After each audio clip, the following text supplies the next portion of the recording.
bicara sekarang dengan pemain-pemain kita yang tampil di laga terakhir, terutama Marcelino Ferdinand dan Ole Romani yang bermain di Oxford United di kasta kedua, ya divisi Championship di Inggris.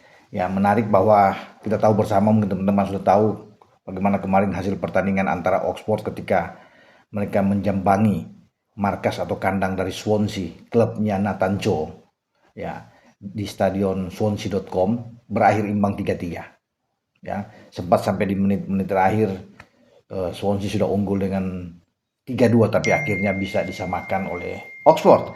Nah, di menit ke-76 ada momen menarik, tentunya teman-teman juga sudah tahu bagaimana Ole Romani ditarik keluar oleh pelatih Oxford, Gary Rowett, dan memasukkan Marcelino Ferdinand, gelandang kita, dan dua-duanya adalah pemain tim nasional kita yang dipersiapkan menghadapi Cina dan Jepang dalam lanjutan kualifikasi grup C ya di zona Asia ini per Piala Dunia tentunya, dimana kita tahu lawan Cina di GBK dan lawan Jepang di Osaka. Ini bagi Marcelino ya kesan yang bagus, ya sejarah bagi dia untuk pertama kali bermain di laga resmi divisi Championship pada musim ini bersama dengan Oxford. Dia bermain memang tidak lebih dari 15 menit, mungkin 13 menit, 14 menit, tetapi cukuplah buat dia ketika masuk di menit 76, Robert menarik Ole Romani keluar dan dua pemain tim nasional kita saling bergantian ya untuk bermain bersama dengan Oxford.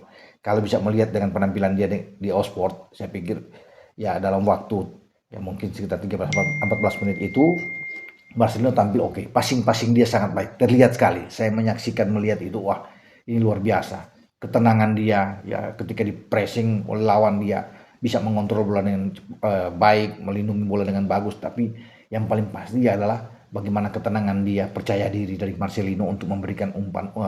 Selain umpan ada passing yang bagus, artinya modal bagus bagi seorang Marcelino, sudah mendapatkan jam bermain pertama dia secara resmi, tapi sebenarnya kan dia sudah di Piala FA kalau nggak salah Januari lalu ya. Dia sudah juga mendapat kesempatan oleh pelatih Gary Rowett bersama dengan Oxford, tapi ini yang paling penting. Ya, paling penting karena dia ingin mendapatkan jam bermain.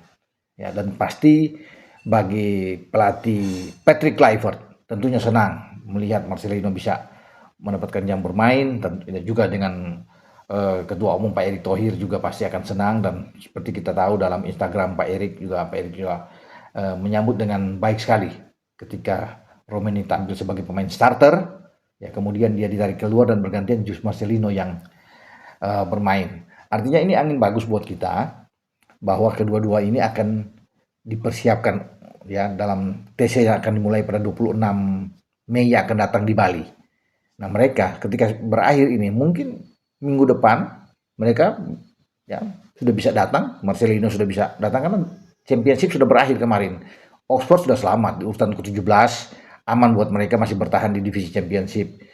Ole juga pasti akan beristirahat dulu sebelum tiba ya lebih awal, kalau tanggal 26 mungkin Ole akan tiba di tanggal 24 atau pas tepat waktu dia untuk bisa bergabung. Jadi ini baik untuk menciptakan chemistry yang bagus di antara punggawa tim nasional. Nah Marcelino mungkin akan pulang lebih dulu ya, mungkin dia akan pulang ke kampung halaman dia dulu sebelum dia bergabung di Bali. Kapten kita El Capitano Jay Ises, sayang sekali ya pada hari Sabtu itu mereka menjambangi Torino, dan Torino ini dipegang oleh ex atau mantan pelatih Venezia, klubnya Jay ya, Paolo Vanoli. Jadi ini mereka bertemu kembali, tentunya pasti antara Vanoli dan Jay Ises, dan Jay Ises kita bersama adalah anak kesayangan juga dari Vanoli sebelum dia pindah ke Torino.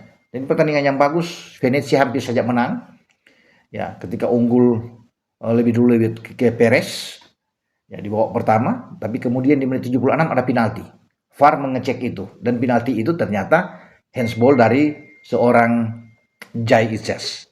Ya sayang sekali 13 menit mereka tidak mempertahankan, mereka sempat keluar dari zona merah, zona degradasi di Serie A ya, karena ada Lecce di atas kan berselisih 1 poin saat ini. Nah, mereka sudah keluar di posisi 17, tapi kemudian balik lagi ketika ada penalti itu, dan Nikola Vlasic mampu menggetarkan gawang Venezia dikawal oleh Ionut Radu, Dan hasil 1-1 ini menarik mereka lagi, Venezia turun ke posisi 18 di zona degradasi. Lecce kalah dari Napoli sebenarnya sudah aman, tenang-tenang sudah enak. Kalau mereka bisa menang Venezia atas Torino ini bagus. Tapi hasil ini membuat mereka sekarang hanya ya 26-27 poin berselisih dengan eh, Lecce, dan di atas Lecce 27, Venezia 26. Tapi di bawah juga Empoli adalah dengan 25 poin. Jadi agak seru di 3 pertandingan terakhir. Tentunya kita akan lihat. Karena bagi Jai ya dan kawan-kawan di Venezia, mereka akan melakoni laga yang cukup berat juga. Ya, mereka akan menghadapi dengan Fiorentina, kemudian mereka ke Cagliari, sebelum balik ke kandang lagi menjamu Juventus. Juventus mereka sempat tahan 2-2 ketika bermain di Juve ya. Tapi ini kan pertandingan yang laga. Kalau mereka ingin keluar dari zona merah, ingin mengangkat menyelamatkan Venezia, ya tidak boleh kalah dalam 3 pertandingan terakhir. Artinya kalau ada 1 menang 2 imbang juga sudah bagus. Karena Lecce yang menjadi saingan utama di atas mereka, 1 strip di atas mereka, itu juga akan menghadapi laga-laga berat.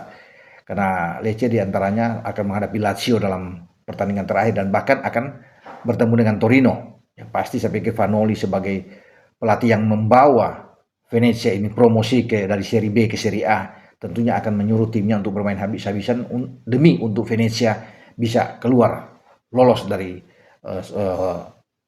dia akan turun ke degradasi ke Serie B ya, dia tentunya akan bertahan.